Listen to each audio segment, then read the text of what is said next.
Yep. All right. What's next in the tight end coaching change search? We'll discuss coming up next here on Locked On Sooners.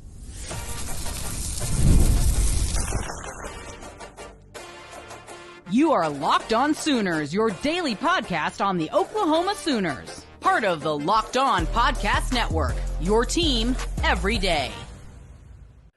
Once again, thanks for making Locked On Sooners your first listen every single day. Shout out to all the everydayers out there. Tune in and subscribe to the show wherever you get your podcasts. We're part of the Locked On Podcast Network, your team every day.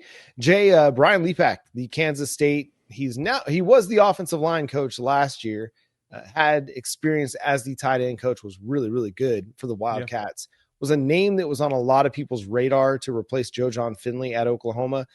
It looks like he is going to go back to coaching tight ends for the Wildcats. And it seems like you're going to take him off your board at this point. I could totally see and understand and probably agree with that for the most part. I don't know if he's off the list though yet. We gotta remember, Kansas State had a coaching change, so I guess it's one of those, formalities of making. I don't know if he got a new contract. It just sounds like he's going to be retained to the staff, and if he's not retained, or he's retained. Since he's retained, I don't think that means that he can't look at other options or look at consider other ones. In which possibly, but it sounds like he could be off the board. So if you do take him off, that leaves you with a few other coaches that still have ties to Ben Arbuckle. You got Nick Whitworth. He is the special teams coordinator today for Wake Forest. Mm-hmm. He was the tight end coach at Washington State when they were there. And so he followed the former head coach of Washington State over to Wake Forest. They had a pretty solid season, I think 9-win season. So it was really good their first year there. So I guess the question is he looking to get back into tight ends? Is he only wanting to do special teams? What's that look like for him? You still got maybe Brian Ellis. He's the tight end coach over at Alabama. You may be wondering how he popped up. Well, him and Ben Arbuckle worked together at Western Kentucky. So you got that relationship there. Now with him, he's only coached tight ends this year. This is the only year he's ever, last year, 2024, when Kalen DeBoer went over to Alabama. That's the first time he was a tight end coach. Now, granted, we were getting cooked by their tight ends, and Cuevas is one of the best in the country. So I'm assuming he knows what he's doing. I don't know. We would have to see as far as his recruiting goes and how that would go as a tight end coach. That's a couple of options. Of course, Jason Witten is still being thrown out there. Totally not there for that. His former great.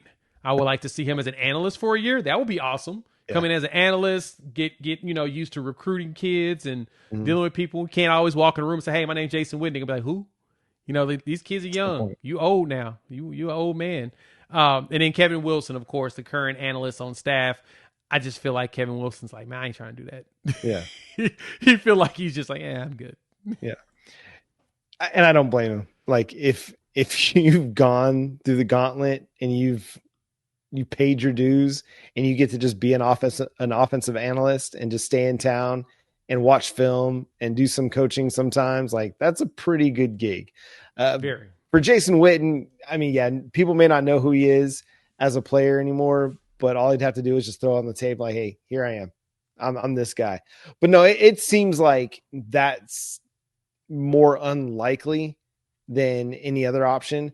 The Brian Ellis thing is interesting. You talked about how he hadn't really coached tight ends much, but he's coached everything offensively. Like he was a running backs coach and a wide receivers coach and a quarterbacks coach. He was a pass game coordinator and quality control. Is like he's done everything that you could do on an offensive staff except coach offensive line, which we don't need him to do that here. But he's been pretty good at a lot of areas and he's coached a lot of different things. So I'm kind of intrigued by that one.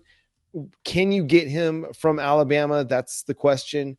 I think it's hard to pull assistants from big time programs sometimes, even though you have the relationship. It's how do I leave Alabama? Yes, it's Oklahoma, but it's Alabama. So that kind of makes sense.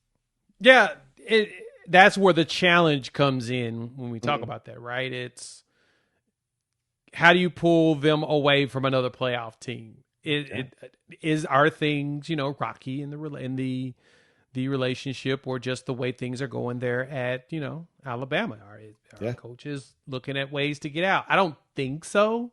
That loss was pretty brutal, and it was the most watched playoff game in the 12-game era.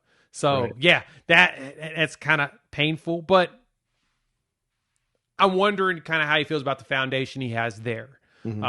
I actually think our foundation here is pretty solid now as well. You bring in, like I said, those two veterans, but I love Trinae Washington. I think he's going to be good. I love Tyler Ruxer, who I think will be ready to be impactful early. Ryder Mix is coming off of a torn, I think, ACL in the playoffs, so he's not going to play next season.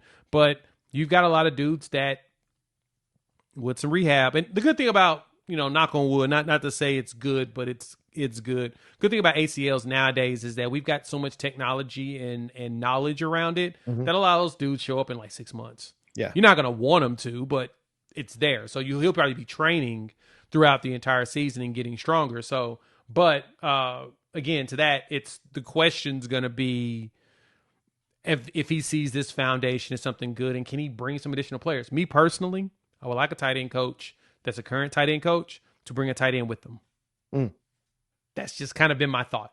That's something I feel like helps. I mean, it always helps when you bring in a coach of a certain position and they can bring their own guy, because it's someone that's been working with them. Like, I know a lot of people are down on Mateer, but I'm glad we've got him, right? He's experienced. Yeah. He knows the playbook. He was the only one that knew the playbook, so he was doing a lot of teaching.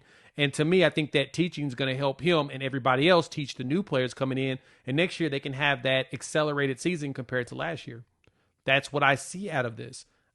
I would like someone to bring a tight end with them, a good tight end, one that is a nice recruit, or someone that was heavily recruited, and that's actually put up some numbers.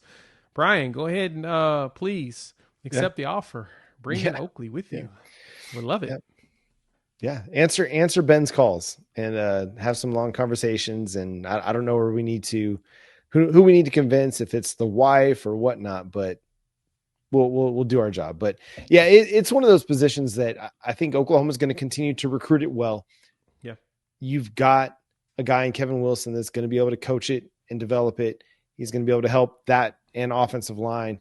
It's just who's going to be like the guy that's going to coach it. That's going to be the question. And they'll have a good answer for it. I think, they've,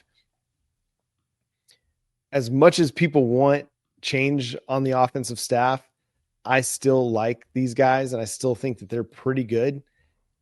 There's been a lot of bad luck for a lot of those position groups on the offensive side of the ball. So now we just have to answer that question. Where does tight end go from here? We'll find out. Hopefully some names will start kind of popping up as legit people of interest for the Oklahoma Sooners. And that's going to do it for today's episode of Locked On Sooners. Thanks so much for tuning in, being a part of the show. Subscribe to the show wherever you get your podcasts for free and available on all podcast platforms and on YouTube. So hit that subscribe button, hit that notification bell to let you know when new episodes drop. Follow Jay at Unfair Sports. Go check out his channel, Unfair Sports, for more Oklahoma Sooners and college football coverage. You can follow me at John 9 Williams and read my work covering the Sooners over at SoonersWire.com. The show is at Locked On Sooners on all of your favorite social media platforms. But until next time, he's Jay, I'm John. We'll talk to you then. Boomer Sooner.